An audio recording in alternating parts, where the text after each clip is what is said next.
I'm tired. I've just found out that I'm flying at 6:30 in the morning from Stansted, not Luton. Luton's alright, but Stansted. Which I thought, because it was my own mess up, I thought we were going on Saturday. We're going to Germany for what is the 3rd year anniversary of Pegida, which is a mass organisation which demonstrates about the Islamisation of Germany. We're going tomorrow. I need to get my hair cut. I've got so much stuff to do. Let me start off with the flicking through before I went into the papers, just flicking through my local news. Man slashed with knife in outrageous Luton road rage attack. Okay. Now, if this would have been 3 white men slashing a Pakistani Muslim, then this would be described in a very different way. But let's go through. A gang slashed a Luton driver with a knife after he signalled at them for driving dangerously. And the reason why this springs to my attention is because there was a man called Mark Sharp in Luton who a car was driving erratically like this and he went like that. Now after that they rang their friends, they followed him, and in front of his son when he was going to get a takeaway, they beat him with baseball bat sticks, poles. More of them come, 2 cars of them, full of them come. They got out with weapons that he would not go down, and they snapped the knife off in his head in front of his son whilst he was going to get a takeaway. The victim was in his car at the traffic lights at the junction of Denby Road and Bishopsgrove Road. For any of you who don't know, that is the Sharia zone within Luton. Another car, a silver vehicle, which may have been a Hyundai, overtook them. He thought their driving was dangerous, and as a result he flashed his lights and made a gesture towards their car. The silver car then stopped. 3 occupants got out. Of course, never 1, 3. Always multiple numbers, never 1. They approached the victim's car, they assaulted him, and they slashed him with a knife. Seems like a fair response to giving them a sign. The offenders are described as Asian. Asian. I'll save you a job there on your editing, yeah?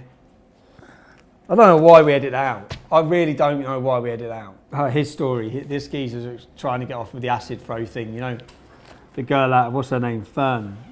And her fella's thrown acid in some lads in the club. He's trying to say he saw these men and he saw them with a little bottle of liquid, so he thought they were spiking a girl's drink. So he was the hero who come to save the day. Took the liquid off them and he wanted to show that it was empty. That's what he's saying. That's how he's trying to get off of it in court. That's how he's trying to get off of it in court. Oh, I'll give Rooney a break every day. Every day. Billionaire media mogul Michael Bloomberg blasted Brexit as the stupidest thing any country has ever done.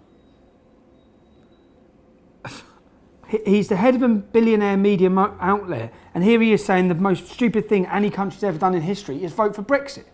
Is that not something that's completely retarded thing to say? That is the most moronic thing I've heard someone say. Think about what previous world leaders have done from previous countries. All the war, all the chaos, all the murder, all the bloodshed, everything that's happened. And he thinks the most worst thing done is Brexit. Not the famine, not starving people to death, not anything Saddam Hussein done, not anything any of these tyrants done, not anything that Hitler done. You know, voting for Brexit was the worst thing any country's ever done in history. So says some absolute muppet. We've got some stupid story here. I know there's already going to be coming up. Hold on. Oh yeah, what's going on at our universities? You saw yesterday there was an MP who questioned what they're teaching about Brexit at universities, and there was this big uproar about it. And the reason he was asking, because what it turns out is 8 in 10 academics voted to stay. The reason why that is, which 8 out of 10 academics and professors in universities are left wing. Yeah, it turns out that within the universities, our remaining universities, all the professors, they've made it such a hostile environment for anyone who voted for Brexit to even admit voting for Brexit. Now, many of these people, many of these MPs, many of these professors, you're there to teach. Say, for example, this one man, he's teaching engineering. He's teaching engineering, but he's handing out all this literature, was given 100% Remain, Stop Brexit posters out. That's not your job. Your job in that university is to teach, not to promote your politics. And when you go through all of these, you find out that the EU give £1 billion a year to the universities, which is where it's all stemming down from, which is why they're all becoming we have such groupthink in our universities. Everyone thinking the same. And if you think any differently, you have to remain quiet and be quiet because you'll be intimidated, bullied, or even attacked by some of these left-wing fascists. Now this You know what she says from this? From this, look at it, yeah? From this story here, she says that the newspapers are trying to start a race war. That's what she says today, from this story. She makes everything about race, everything about colour. She says that black people have to work harder at university, at Cambridge. Her whole life is revolved and pushing herself up on a pedestal around her being black, but yet she's focusing everything. It just infuriates me. Feminist killjoy behind the campaign. And she's saying by putting her picture up, let me get what she said. She said that they're trying to start a race war. She's always unhappy, always a victim. Accused her, and then what she said is, it's disgusting that some of these rich middle class students, they like in their little gap bit from university, they go and help in Africa. Oh, that's infuriated her. How dare they? How dare they? These middle class white people were moved to travel abroad through inherent selfishness. That's what she says. When did she last go to Africa? I know, probably never been. She's probably never been. In a column on Dr. Starsky, she claimed that black people work harder at Cambridge than white people. That there is a racist comment. That there is racist.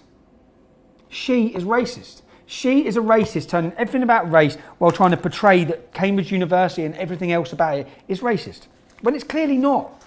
She's like a female Monroe Bergdorf. Monroe Bergdorf is female. You transphobic. Anyway, look.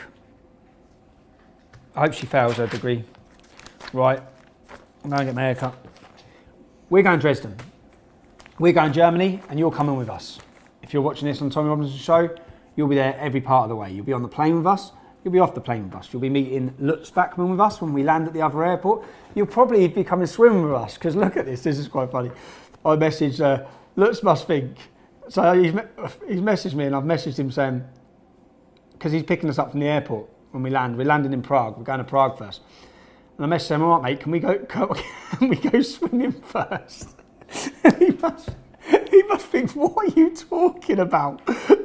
You're coming out here to give a talk at our event, but you want to go swimming. And yes, right, because if you've been to Prague, Prague has the best indoor swimming complex going. It's got 2 of them. So whenever I go there, I like to fit it in. And Oh, Tommy, that's going to be quite difficult for me because, as you can imagine, there's millions of things to do for the birthday celebration. So I'm just going to come and fetch you and bring you to Dresden, and we're going to have some lunch, and then I have a lot of things to do. But there's a nice swimming complex in Dresden as well. I can drop you there. He must think, what are you on? What are you on about, mate? A swimming pool. But anyway, we're going to Dresden, we're going to Prague, then we're going to Dresden. You'll be there with us, you'll be watching our speeches. The video you're about to watch tonight of Martin Sellner from Generation Identitaire, who we met yesterday, we'll be meeting him, and we'll be showing you the biggest anti-Islam rally in Europe in a while.